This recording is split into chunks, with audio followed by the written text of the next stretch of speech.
mängud teatrilaval kirjandusteadlane proua Luule Epner. Me saime siis teada, et tema näidendid ei ole jätnud miskit nähtavat tema nähtamatut jälge Eesti kultuuri, aga ju siis ongi neist põhjust hakata rääkima. Ja tegelikult eks see ole arusaadav ka, et on teada, et näidendeid tegelikult loetakse väga vähe. Nähtavamad on nad teatrilava kaudu, aga praegu neid meil Eesti teatris näha ei ole, kuigi võiks.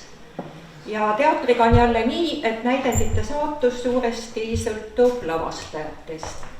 Ja Vetemaa ongi ühes intervjuus öelnud, et ei ole reaalne jõuda kusagilt tänavalt otse teatrisse, sul peab olema suhe lavastajaga ja oleks eriti hea, kui lavastaja oleks sinuga samal lainel. Aga niisugust päris oma lavastajat Vetemaal möödunud sajandil, mis oli tema kõrgaeg näitekirjanikuna, õieti ei olnud. Hiljem ta tegi küll koostööd Erki Aulega, näidendeidki kirjutasid koos, aga sellest mina ei räägi. Ometigi Vetemaa näidendeid lavastasid päris mitu tolle aja tipplavastajat, et kui ma hakkan neid nüüd üles lugema, Voldemar Panso, Kaarel Ird, Mikk Mikiver, Kaarin Rai, Merle Karusoo, Evald Hermaküla.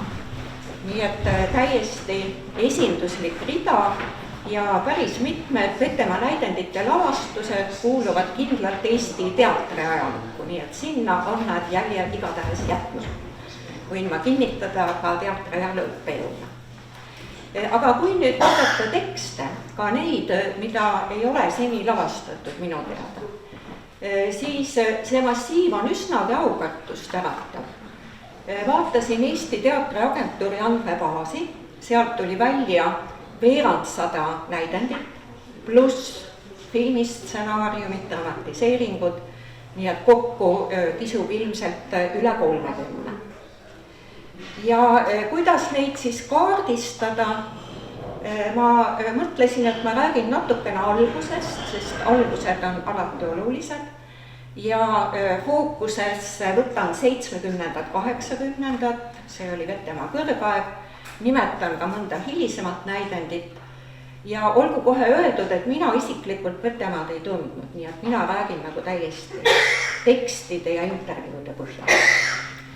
Pealkirjas oli mul sõna mängud ja mitte ainult seetõttu, et näidendi kohta eesti keeles me võime öelda näitemäng, vaid ka seetõttu, et minu meelest Vetemaale dramaturgina oli omane niisugune mängulust, et tema dramaturgi ande tuumaks oli fantaasia või kui kasutada seda sõna, mis siin on juba kõlanud, võime fabuleerida.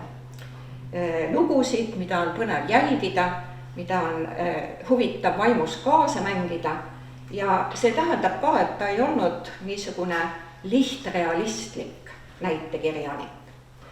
Panso kasutas kord ühe tema näidendi kohta niisugust määratlust tinglik uus realism. See on kaunis segane asi ja ilmselt see rõhk langes ta ka sinna tingliku poole peale. Ja siin me jõuamegi alguse juurde, 60-ndate lõpp, Vetemaa näitekirjaniku töö algus. See oli aeg, kus Eestis oli käimas hoogne draama- ja teatriuuendus ja see kulges kõik nagu mängu tähe all. Mängu mõiste, mängu idee ja ideaali tähe all. Ka näitekirjanduses hüljati vanad normid ja hakati selle asemel, et elu jäljendada või elu peegeldada, hakati siis välja mõtlema uusi kujutluslikke maailma. Mu meelest ei ole juhuslik, et selle draamauuenduse algatasid poeedid. Artur Alliksaar kirjutas näidendi, Ain Kaalep, Paul-Erik Rummo tuli Tuhkatrinnu mänguga ja eks alustanud ka Vetemaa luuletajana. Ta esimene näidend ilmus 68, aga see oli õigupoolest telenäidend, nii et sellest tehti telelavastus ja see on niisugune stiilipuhas mõttemäng, mõistulugu pealkirjaga Illuminatsioonid keravälgule ja 9 näitlejale pauguga lõpus. Ta algab motoga, moto seletab meile, mis asi on mudel ja kogu näidend ongi kirjutatud nagu üks mudel. Ta kujutab seltskonda, kes telesaate ettevalmistamiseks on niisuguse eksperimendi korras viidud kuhugi Kreekasse, nad on täitsa isoleeritud muust maailmast, see kõlab peaaegu nagu mingi uue maja reality show situatsioon ja seal ähvardab neid keravälk, mis aina kasvab, mida kogu aeg tuleb tagasi veeretada, tõrjuda ja see on muidugi niisugune mitmetähenduslik märk. Ta võis tähistada omal ajal, ma ei tea, tuumaohtu, praegu me võiksime mõelda kas või nagu kliimakriisi ohtu, igatahes midagi tuleb selle välguga ette võtta. Näidendi tegelastel on üldiselt üldnimed, seal on kõnemees, kannataja, eneseotsija ja nii edasi. Üks ainuke neist on siis nii-öelda lihtne, tavaline inimene, tal on ka päris nimi ja tema on ainuke, kes tõesti käib iga päev seda keravälku põristikku tagasi veeretamas. Kõigil teistel on väga head põhjused ja põhjendused, miks seda pole vaja teha.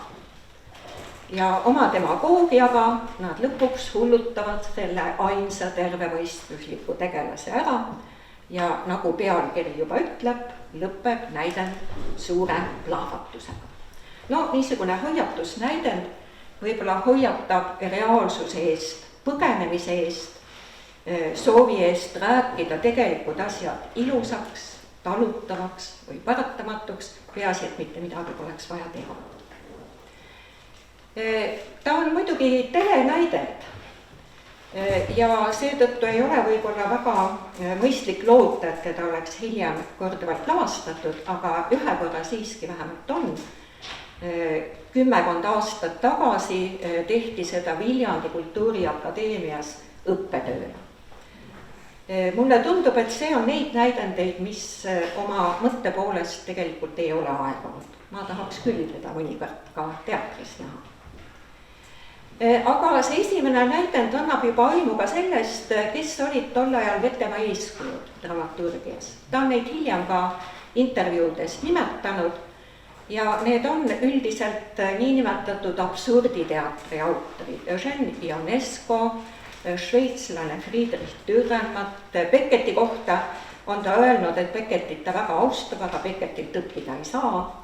Küll aga on teda köitnud nende absurditeatri kirjanike vaimukus, oskus pidevalt üllatada, pöörata asjad pea peale ja peab ütlema, et ta oli väga hea õpilane, et ta tõesti õppis või omandas kõik need asjad, ta enda andelaad ilmselt oli ka samasugune, nii et ta näidendid üllatavad, irriteerivad, intrigeerivad, seal on küllaga põnevust.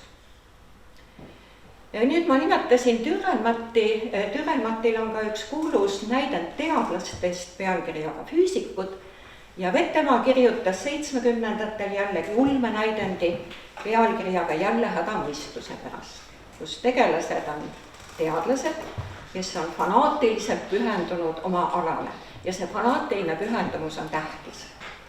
Et seda tüüpi tegelasi kohtab Vetemaal ka hiljem. Üks neist on bioloog, kes leiab viisi, kuidas hoida inimese aju elus ka siis, kui ta on füüsiliselt surnud. Tema poeg paraku on fanaatiline jurist, kes otsekohe hakkab välja töötama seadust, mis hakkab toimima riikliku tööriistana, vajalike inimeste ajud tuleb elus hoida. Nemad peavad töötama oma mõistusega edasi ka siis, kui nad tegelikult tahaksid lõplikult surra. Nii et siin tulevad teaduse, eetika ja poliitika väga keerulised suhted välja ja nagu mõnigi kord juhtub päriselus, avastus pöördub avastaja enda vastu ja näidendi viimases pildis me näeme tolle teadlase Abrahami enda pead hoidlas, aga tema aju on leitud olevat riigile vajalik. Ja muide seda motiivi Jüri Arrak on kasutanud, kui ta maalis Vetemaast portree, et seal portreel on Vetemaa, kes silmitseb oma enda pead, mis on seal kõrval laua peal. Aga puhast ulmet Vetemaal nüüd nii väga palju pole, küll aga mitmesuguseid muid huvitavaid ainekasutusi ja nüüd ma hüppaksin ajas natukene tagasi näidendi juurde, mis ei ole lavale jõudnud ja mis sai trükis ilmuda 10 aastat hiljem, kui ta kirjutati. See on päris 70ndate algul valminud näidend pealkirjaga Daniel. Ja selle aine on võetud piiblist, Danieli raamatust. Ja mis veel on huvitav näidendi juures, ta on kirjutatud suuremalt jaolt vabavärsis. Seda teeb Vetemaa ka hiljem oma näidendites teinekord, et läheb sujuvalt üle mingil hetkel värsivormile ja siis jälle proosasse, nii et tehniliselt üsna nõudlik asi. No on ju teada ka piiblist, mis see lugu peab siis olema. Tegemist on juutide Paabeli vangipõlvega ja loomulikult seda sai lugeda ja hakati lugema siis, kui ta lõpuks ilmus 80ndate algul poliitilise allegooriana, üks väike rahvas võõra ja vägivaldse võimu all. Daniel on juutide juhte, nagu Vetemaa ütleb, mees ühe pimeda ja võidetud rahva verest ja tema pooldab pigem kompromisse. Pigem võtta vastu võõras usk, aga selleks, et jääda ellu, et säilida, jääda alles selle võõra võimu all. Aga see vastupanustrateegia viib ta hukatusse, näidend lõpeb traagiliselt, see on tragöödia, Vetemaa paigutab siia lõppu loo juutidest 3 mehest tulises ahjus, kes sealt piibli järgi tulevad kõik välja ja tema näidendis ahju astub ka Daniel, aga välja ta sealt ei tule vandenõu tõttu ja teda asendab teisi. Nüüd, siin on nüüd tähelepanuväärseid asju mitu, kõigepealt nagu see teema ise, mis minu meelest natuke haakub ühe hilisema näidendiga, millest on saanud ka romaan, see on Gustav Naani Hiilgus ja viletsus, eks ole. Et kus jällegi ka Naan räägib võimalusest kohaneda selle võõra võimuga, et kuidas teha kompromisse, kuidas kohaneda ja ega see hästi ei lõpe. Aga teiseks need religioossed motiivid, mis olid Vetemaal olulised juba nõukogude ajal, ateistlikus nõukogude Eestis ja ka romaanides. Mul oli väga hea meel kuulda, et ta ise eelistas Pillimeest monumendile, sest just Pillimees on see teos, mida Tallinna Ülikooli eesti kirjanduse kursusel me loeme. Tudengid seal taga võivad tunnistada. Ja me räägime siis ka religioossetest motiividest, mida seal on päris palju, kuni piibli nimedeni välja. Ja siin ma nüüd hüppaksin ühe hilisnäidendi juurde, mida ei ole ka minu teada lavastatud, ehkki Vetemaa kirjutas selle Vanemuise teatri tellimusel, teater juba hooaja alguses kuulutas välja, et ta tuleb lavale, aga ei tulnud. Ma ei ole uurinud, mis seal juhtus. Ja selle nimi on vend Kristoffer ja Kristoffer on kirjutatud K-ga. See on žanrimäärangu järgi miraakeldraama. Miraakel on üks keskaja žanr, kujutab pühakute elu ja imetegusid. Ja selle tegevus toimub täiesti kaasajal, ei ole mingit nagu piibli lugu ja kaasaeg on 96. kirjutatud näidend. See on siis kauboikapitalismi aeg Eestis. Ka seal on tegelane nimega Daniel, ta on üks vendadest, tal on vend Benjamin, piibli nimed jooksevad ka sealt läbi. Aga nimitegelane Kristoffer on üks kerjus munk, kes tuleb perekonna juurde kadunud pojana ja kadunud vennana ja tema lugu hakkab röövitama Kristuse loo. Ilma, et ta iseennast peaks mingiks uueks Kristuseks, aga seal tuleb mängu patuta sündimine, haigete tervendamine, muidugi ka vee muutmine veiniks ja muud asjad. Nii et just nagu oleks meil Kristuse taaskehastus, mis annab näidendi lõpule nagu eriti kibeda varjundi, ta lõpeb niisuguse kibeda irooniaga. Tegemist on ju turufundamentalistlikuühiskonnaga, kus Kristoffer rakendatakse reklaamiteenistusse, temast tehakse nii-öelda kaubakristus ja pöörasel tarbimispeol riputatakse täis kõikskuseid kaupu ja seotakse risti külge. Väga kibe näidend. Aga tagasi nüüd 70-ndatesse, 80-ndatesse, et on viimane aeg jõuda Vetemaa komöödiate juurde. Teda võib küll pidada üheks meie kõige olulisemaks ja kõige vaimukamaks komöödiakirjanikuks. Seni ma ei olegi neist komöödiatest veel rääkinud ja paslik on nüüd kõnelda komöödiast, kus on samuti taustal piiblilood. See on Püha Susanna ehk meistrite kool. See võiks olla üks Vetemaa tuntumaid asju, sest näidendile kirjutas ta järjed, selle ainetel on tehtud ooper, on telefilm, nii et palju ka tõlgitud, omal ajal mängitud sotsmaades, Soomes, igal pool. Nii et niisugune oluline tekst. Muide, siin võib-olla võiks mainida ka seda, et Vetemaa näidendite pealkirjad, vähemalt näidendite pealkirjad, seda on ta ise öelnud intervjuus, tihtipeale on päris teadlikult mingid parafraasid. Ja siin on neid õieti isegi kaks, et see meistrite kool viitab Molière'ile, kel on naiste kool. Ja Püha Susanna, nagu Vetemaa ise ütles intervjuus, viitab Brechtile, kel on näidend Tapamajade Püha Johanna. Aga jälle hädamõistuse pärast viitab omakorda Gribojedovile hädamõistuse pärast ja neid parafraase leiab veel. Peategelase nimi ei ole kummatigi mitte Susanna, vaid hoopiski Anne-Mai. Tegevus toimub jällegi kaasajal, nõukogude ajal ja see peategelane on üks Vetemaa paljudest veidratest tegelastest, mitte veider vanamees, vaid veider ja võlu vana daam, kes on pealtnäha lihtsameelne, lapsemeelne, võiksime öelda eluvõõras. Ja eluvõõras tähendab siis seda, et nõukogude elu tavad ja reeglid on talle tundmatud ja arusaamatud. Ta reageerib nendele täie naiivsusega ja siit sünnibki koomika, et me näeme, kui absurdsed on need nõukogude elukorralduse reeglid.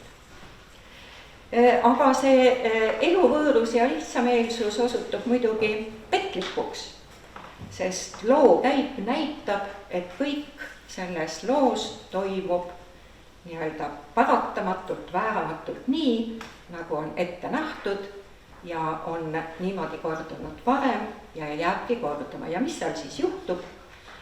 Juhtub siis see, et kaks ahnet remondimeest tulevad siis seda tähendab Anne-Mai korterit remontima. Siin me kuulsime ühest Soome lavastusest, kus algusest on vesi tilgub, torud tilguvad, vaja on remondimihi.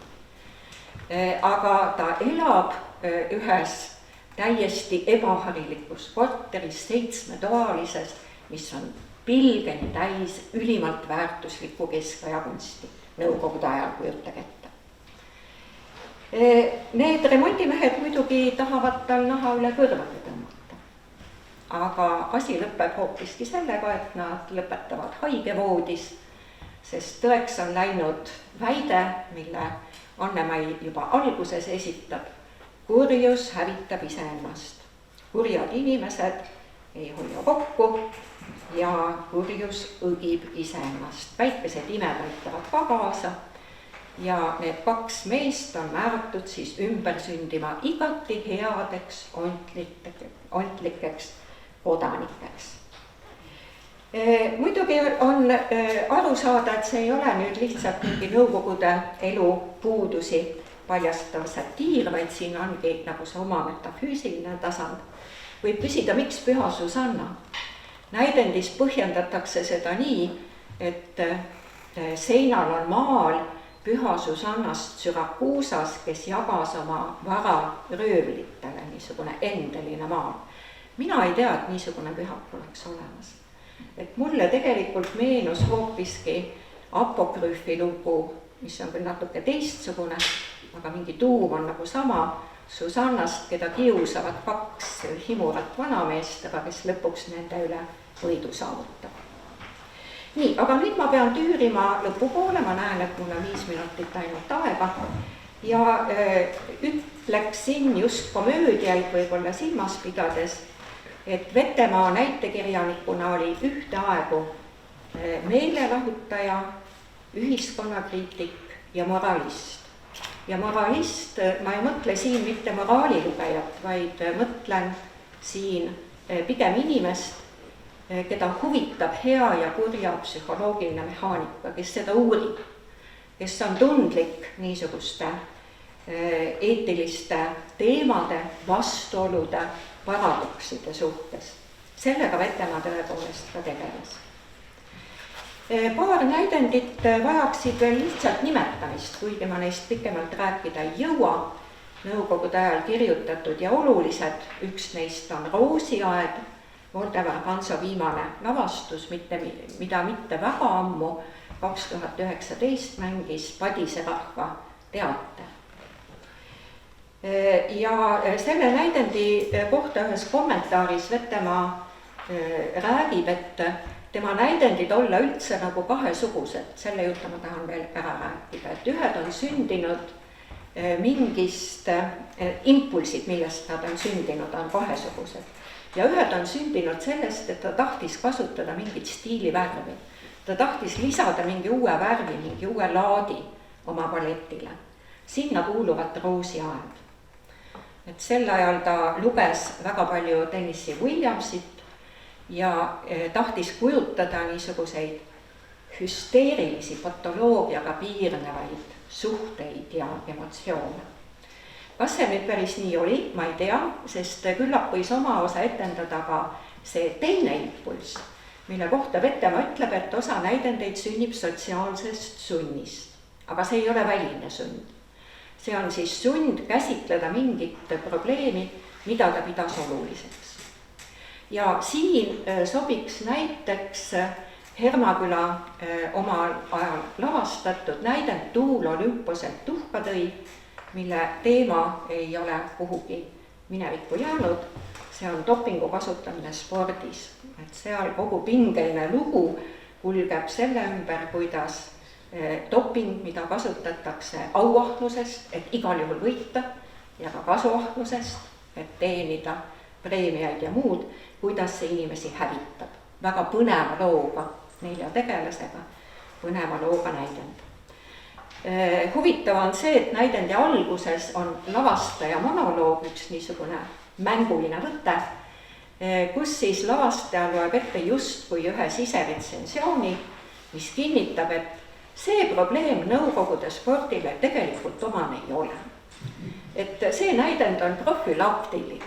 Et võib-olla see oli siis nagu mingi profülaktiline tsensuuritõrje. Et meil ei ole, aga kujutame siis neid asju. Ja viimase 2 minutiga on mul neid aega, ma võib-olla saan 1 minutiga toime. Ma tahan siia lõppu lisada 2 niisugust veidi kokkuvõtlikku asja. Üks, tegelastüübid, keda Vetemaa oma näidendites kordavalt kujutab. Mingit ammendavat kataloogi mul ei ole, aga mis silma torkab on see, et paljudes näidendites kohtab paari, mees ja naine, mis tegelikult, nagu ma aru saan, on tema õige abieluga täiesti vastuolus.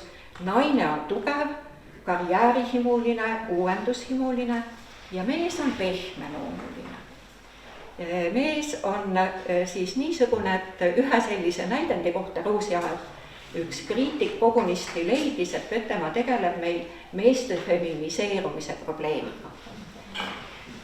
Teine paar on, mis tuleb ka Püha Susanna kaudu esile, ongi niisugused lihtsad, tervemõistuslikud, lapsemeelsed, naiivsed tegelased ja nende vastas niisugused küünilised, pragmaatilised karjeristid, kes tegutsevad oma huvides ja muidugi palju veidrikke. Ja kõige lõppu, kuhu jääb siis muusika? Muusikat on meil täitsa vaja, kui rääkida Vetemaast näitekirjanikuna.